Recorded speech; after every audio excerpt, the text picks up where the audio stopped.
कृष्ण कहते हैं, मनुष्य का जन्म उसके वश में नहीं होता, पर वो अपने जन्म का अर्थ क्या बनाए ये निर्णय उसके कर्म तय करते हैं। आज की महाभारत कहानी के पात्र हैं धृष्टद्युम्न, पांडव सेना के सेनापति की अनसुनी कथा। महाभारत के युद्ध में कुछ योद्धा ऐसे हैं जो अपने निर्णयों से महान बने और कुछ ऐसे जो जन्म से ही निर्णय बनकर आए। धृष्टद्युम्न इसी दूसरी श्रेणी के योद्धा थे। वे किसी माता के गर्भ से नहीं, यज्ञ की अग्नि से जन्मे थे। उनका जन्म प्रार्थना नहीं, एक संकल्प था। एक ऐसा संकल्प जो अपमान से उपजा और युद्ध में पूर्ण हुआ। यज्ञ से जन्म, एक बालक नहीं, एक उद्देश्य। पांचाल नरेश द्रुपद अपने जीवन के सबसे बड़े अपमान से गुजर चुके थे। द्रोणाचार्य द्वारा पराजय और अपमान उनके हृदय में अग्नि बनकर जल रहा था। द्रुपद ने यज्ञ कराया और उस यज्ञ की अग्नि से एक तेजस्वी बालक प्रकट हुआ। वो बालक धृष्टद्युम्न था। ऋषियों ने कहा, ये बालक द्रोणाचार्य का वध करेगा। इस भविष्यवाणी के साथ धृष्टद्युम्न का जीवन शुरू हुआ। उन्होंने रोना नहीं सीखा, उन्होंने पहले ही अपनी नियति सुन ली थी। बचपन, जहाँ खेल नहीं, तैयारी थी। धृष्टद्युम्न का बचपन अन्य राजकुमारों जैसा नहीं था। उनके लिए खिलौने नहीं, शस्त्र थे। उनके लिए कहानियां नहीं, रणनीतियां थीं। हर सुबह उन्हें याद दिलाया जाता, तुम्हारा जन्म एक उद्देश्य के लिए हुआ है। कभी कभी रातों में धृष्टद्युम्न सोचते होंगे, क्या मैं सिर्फ किसी का अंत बनने के लिए पैदा हुआ हूँ? लेकिन उनके प्रश्नों के उत्तर हमेशा मौन रहे। गुरु द्रोण से शिक्षा, सबसे बड़ा द्वंद्व। विडंबना ये थी कि धृष्टद्युम्न को शस्त्र विद्या स्वयं द्रोणाचार्य से मिली।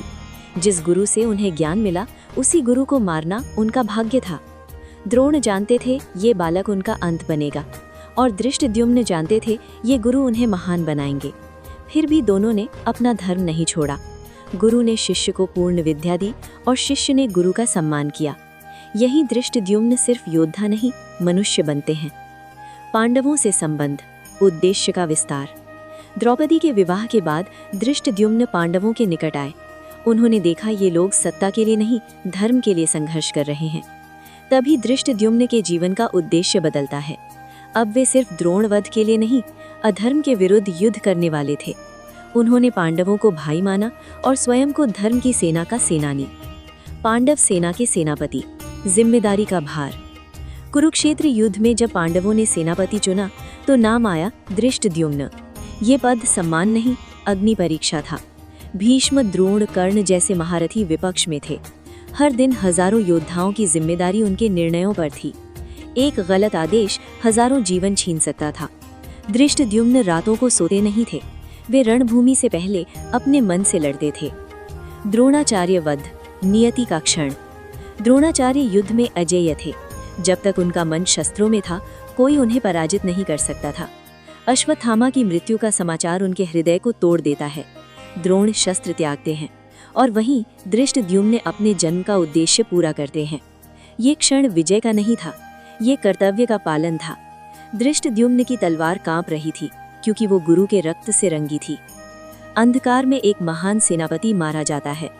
कोई रणघोष नहीं, कोई शंखनाद नहीं, बस एक योद्धा शांत होकर सो जाता है। धृष्टद्युम्न का अर्थ। धृष्टद्युम्न हमें सिखाते हैं कि महानता चयन से नहीं, कर्तव्य से जन्म लेती है। वे चाहे तो भाग्य से भाग सकते थे, लेकिन उन्होंने कर्तव्य को चुना। यज्ञ से जन्मा ये योद्धा युद्ध में नहीं, धर्म में अमर हुआ। अगर आपको हमारी स्टोरी वीडियो अच्छी लगी हो तो हमारे वीडियो को लाइक करें, चैनल को सब्सक्राइब करें और अपने फ्रेंड्स के साथ भी शेयर कीजिए। और कमेंट में बताइए कि कैसी लगी आपको ये स्टोरी। धन्यवाद। भगवान श्री कृष्ण की कृपा आप सभी पर बनी रहे।